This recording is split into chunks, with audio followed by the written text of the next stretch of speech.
Next is Hex Maniac. This is another supporter card. Until the end of your opponent's next turn, each Pokemon in play, each player's hand, and each player's discard pile has no abilities.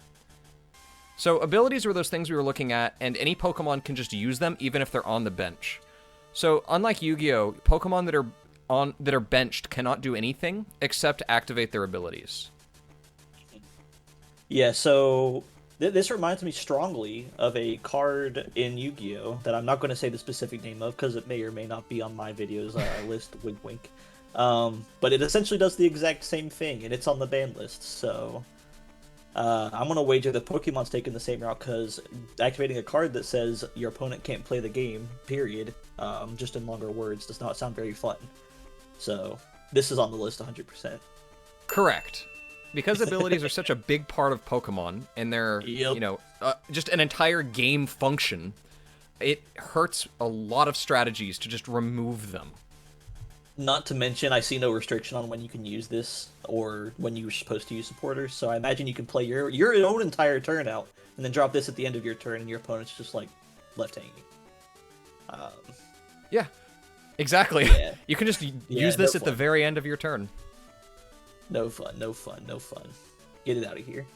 Boom.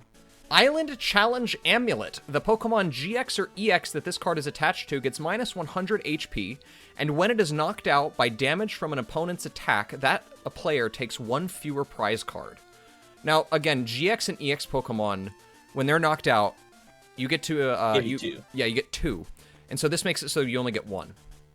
Yeah, so it's a removal instantly for a powerful Pokemon, but you only get a normal amount of prize cards for killing one with this one. And Pokemon tools are special item cards that you attach to Pokemon. So this it's like a held item in the games. Yeah. So okay, so you're equipping this to your own guy, but not to your opponents. Like you can't put this on your opponents and kill your opponent's guy with this, right? Right. Okay. That makes it a little different then. Honestly, this could have a specific interaction that I don't know, which would cause it to be banned because that exists in Yu-Gi-Oh as well. But as far as I can see, this one in particular is not too broken. I'm gonna wager that this is not on the list. So you guessed it. There is a specific interaction that has made this card banned, and it's not because your opponent is only going to get one prize card, but rather there is an EX Pokemon with 90 HP, meaning you can force your opponent to take a prize card. And that ends up triggering another card that you can play, which is each player discards their hand and draws cards equal to the number of prize cards that they have. And so combining the two of those, you can end up removing your opponent's entire hand and locking them out of the game. See, now that makes sense. This is the critical information that we lack to get these questions right about these specific kinds of cards, but that makes sense. Next is a fan favorite, Jesse and James from the anime. Each player discards 2 cards from their hands. Your opponent discards first. Ooh, interesting. So this one's interesting to me because it's mutual, right? Like ripping cards out of your opponent's hand is pretty broken, but you're doing it too, equally so. And in fact, you're probably even negging to do so because you're playing this one out of your hand to do it. So you're giving up 3 cards to take 2 from your opponent. I would wager in Pokemon though that you could get hand advantage so quickly that the offset is can be compensated for. I would say, just this is my Yu-Gi-Oh instinct screaming at me, but any card that rips out of your opponent's hand like this is just unfair, even if it seems fair at first glance. I would say this is on the list. You are correct. Yeah. So this one's bad because, very good and bad for your opponent because, say, like turn 1, you can just eliminate their entire hand and they'll be able to do nothing on their turn. So yeah, that also makes a lot of sense for sure. And you can notice the pattern. Most of these, or at least a good chunk of them, are banned just because you can stop your opponent from playing Pokemon. Right. Yep. And you might notice a similar trend in the other game too, but maybe we're not so different, you and I. maybe we are the same. Lieutenant Surge's strategy. You can play this card only if you have more prize cards remaining than your opponent. Remember that other card that was banned. During this turn, you can play 3 supporter cards, including this card. Oh, okay. So I'm starting to see a synergy where a bunch of these banned cards maybe were played together. Perhaps. It may still be in standard set. Maybe. But now that begs the question, though, if I'm seeing synergy between all those banned cards, does it necessitate all of them being banned? I'm not sure if it does, but we'll go ahead and wager that this one's there too. We'll say that they probably just hit it all for good measure. Yeah, this one's super banned. Okay. it is not banned, again, in standard rotation. It's very good, and you should be running it. But standard even set... without the knowledge of the old banned cards, too. This, in particular, you were commenting on how strong supported cards were earlier, so if you get to play 3 a turn, I'm sure that's unbalanced. Right, exactly. I mean, it helps that you have to have more prize cards, so your opponent could stop you from playing it, but it's still really good. Yeah. The next one should be a little familiar to you. I think you're going to like this next one. We're going to talk to our friend Bill. Draw 2 cards. Oh my gosh. Now, are you summoning Pot of Greed in Pokemon? I don't know what Pot of Greed does, but Bill is a very well understood card that's been around since the very first set. And we all know how Bill operates, so there are no questions about Bill. Interesting. So looking at the card itself, this must be old, because I'm thinking that first paragraph of text there, that's just explaining how supporters work, right? That's not like a unique thing to Bill. Oh yeah, so all of the supporter cards have that, but the older sets have them in different locations. Gotcha. Okay, so essentially all that I'm looking at here is draw 2 cards. Yeah. Pokemon is fun and easy because it explains how to play the game on every single card. Yu-Gi-Oh does that too. It's just a lot of words. But yeah, seeing as how we saw an ability earlier that said discard your hand and cycle 10 more into your hand, I'd say this is probably fine in Pokemon, despite the fact that my Yu-Gi-Oh sensors are screaming at me that Pot of Greed is not okay. So you're correct. Bill is not that great of a supporter card. It would be, except for the fact that you can only play 1 a turn. Right. But in older Pokemon, there were no such thing as supporter, item, or stadium cards. You only had trainer cards, and you could play as many of those as you want, as many times as you want. So back then, Bill was extremely good, and you should have been running 4 copies at all time, because it was just a free Pot of Greed. Modern Pokemon, there are so many better ways to search your deck than just drawing 2 off the top that there's no reason to run a Bill. Right. That makes sense to me. There's another card called Professor Oak that was ridiculous back in the day. It was also set 1, and it caused you to discard your hand and draw 7 more. It's a Wheel of Fortune. I know that term. I know a little bit of Magic, too. I also watch game shows. Wheel of Fortune is it's great. It's up there. Alright. Lysander's trump card. Each player shuffles all cards in his or her discard pile into his or her deck except for Lysander's trump card. Okay. So this doesn't do anything extra for you, it just cycles your entire graveyard back into your deck. This is Pokemon. Nintendo doesn't let us talk about death. There's no graveyard. There's just... in the great... This lets you take every single deceased Pokemon. Every brutally murdered animal. Every sacrificed beast returns.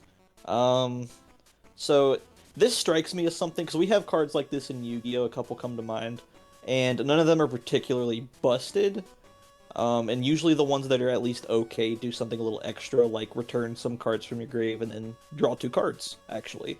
For example, comes to mind. But something gives me the idea that giving you access to your resources again in Pokemon's probably actually very good. I'm going to go with my gut instinct here and say that this is banned. You're correct. It's banned because it makes games take 10 hours to finish. Okay, well that makes sense. Marshadow! Okay. Let's see. When you play shuffle hand, deck draw 4 cards. Okay, so you're forcing your opponent to not only lose every card and not choose, but they're getting 4 uncontrollable cards. Does Pokemon have a mulligan mechanic like Magic? So, I don't know how it works in Magic, but it does, and it's only on your first draw. If you have no basic Pokemon in your hand on your very first turn, you can draw again, and then your opponent can choose to draw 1 card for every time you have to pull the mulligan. Gotcha.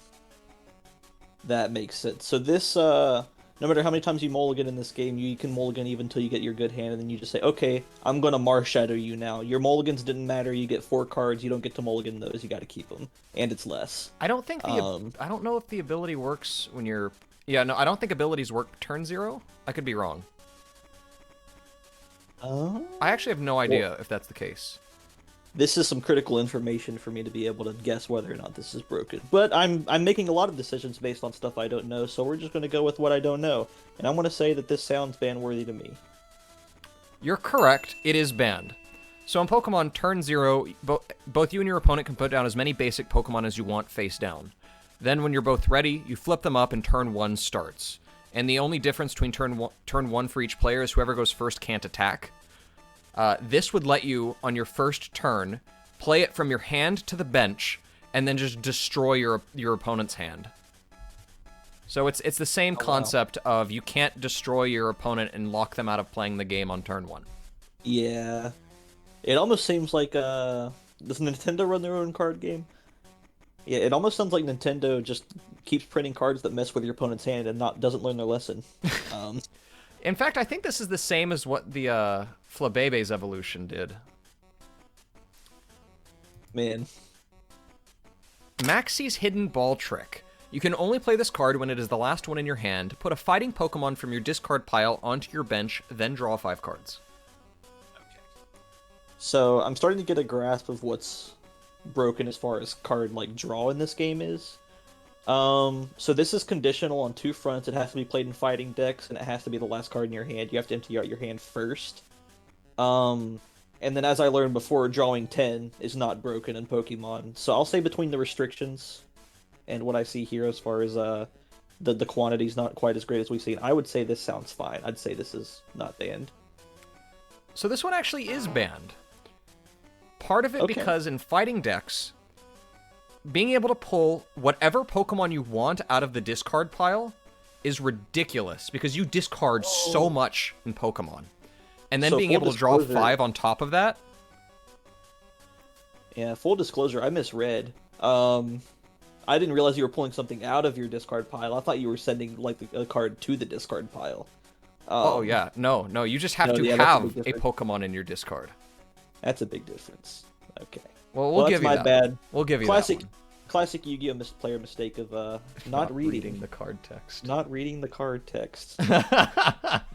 Even I do it, and I'm like the greatest there is, so I apologize. He is the best that no one ever was.